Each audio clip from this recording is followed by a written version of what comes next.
All right, guys, I'm excited today. I've been messing around with my tarp and rainfly, and the rainfly came with these handy stakes, as you know. These, I call them REI stakes. That's where I typically get these. It's basically a triangle, so it gives you more surface area. By far better than these wire stakes that come with most of the tents that you guys set up. Those things won't hold anything in soft soil or sand. And then I ran across at REI what's called a snow stake. And they're typically made out of aluminum. I didn't want to spend $7 a stake for the stakes. So I came home and took some old PVC pipe, cut it into 7-inch and 12-inch pieces. And I made these snow stakes. And down in the comments, there's going to be some specific guidance as to how I made these. But right now I just want to demonstrate real quickly how they work and why they work well. Go ahead. So as you can see here, my 12-foot tarp is almost a kite because it's so windy. Got a little string strung through it.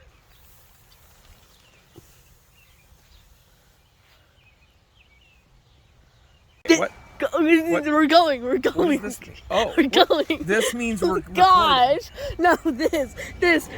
Okay, everybody, look. This. Doesn't that mean recording? Yeah, when I was a kid, this meant something different. I know, it's not crazy. That's because that's what you are. Okay, never mind. All right, so I wanted to demonstrate this up close so you kind of see how this threads. So again, our snow stake. So I've got a piece of line here with a stopper knot. Okay, you did it. Nobody saw that. Stopper knot. Okay, there we go. Now everybody saw it. Okay, we're gonna feed it through the back of the stake, and I'll show you a couple of ways that you could attach to the stake.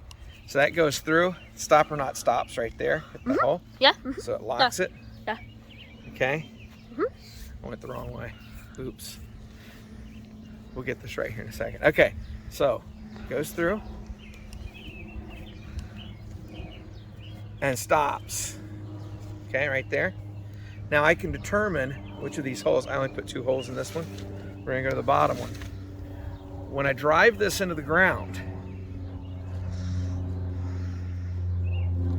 the line is actually going to go into the ground. So this line is going to be below the surface. So pulling through the earth, so the stake is at a 45-degree angle, just like that.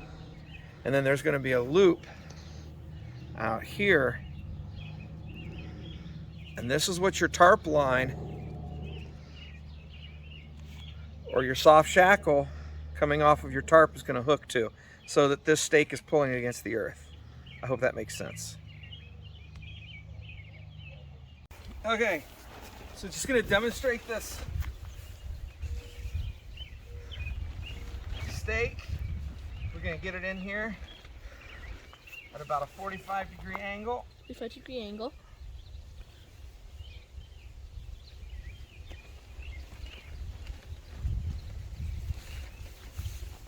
We're just stomping it with our foot first. Honestly, I could use my pegs on this. This ground is so hard. But we're banging. I want to demonstrate too that these stakes are pretty solid. So now I have a line attached to the stake. Yes, we have a line attached to the stake. With a loop. The loop, okay. I've got a shackle on my tarp. I'm going to take the soft shackle through.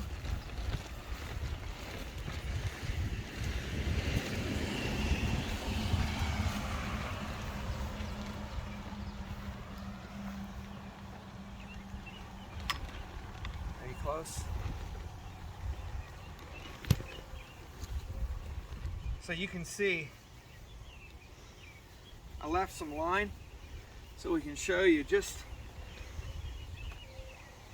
I'm pulling that as hard as I can and the stake is not moving. So in almost any earth, this stake is going to hold. So I'll show you up close. You can also attach this more traditionally if you're using it with other tent lines. If you're using your typical tent lines that probably came on your tent, maybe even came with your tarp, has these handy little plastic tensioners, you can still simply put that over the stake, and then you can still use your tensioners to adjust. And as you can see, I'm pulling on that stake. I haven't even driven it in all the way, but I'm pulling and I'm getting a great deal of resistance. So I can also hook this to a soft shackle to the line,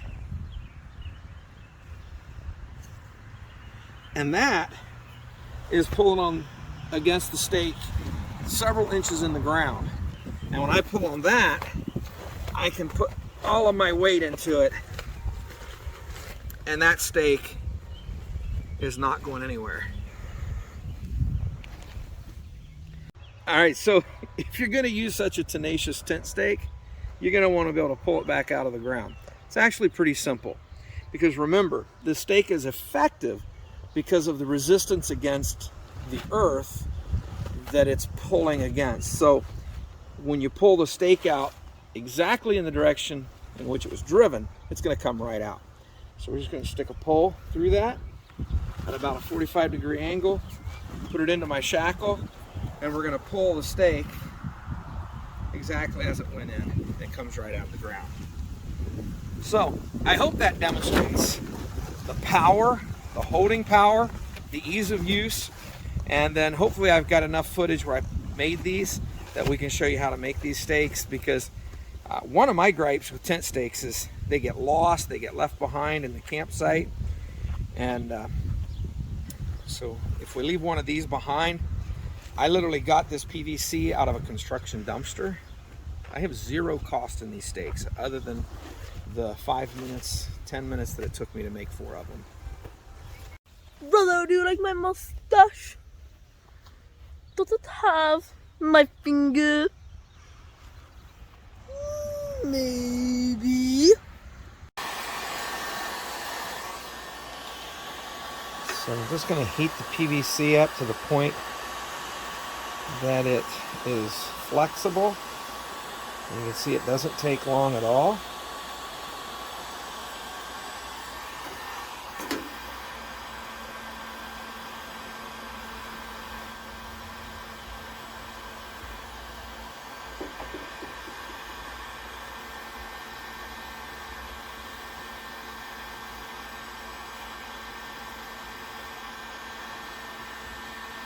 Basically, I'm just bending that PVC back over itself.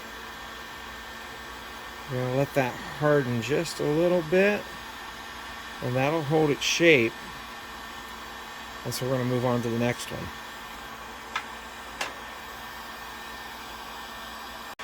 So now that that's set up just a little bit, we're going to heat it again, but we want to focus our heat right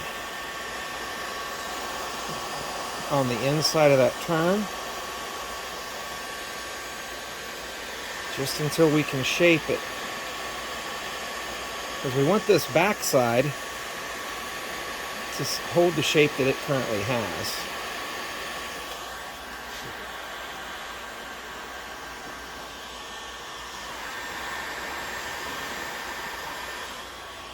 There we go. And we're just going to turn this in just to close it up just a little bit so we'll focus in on that.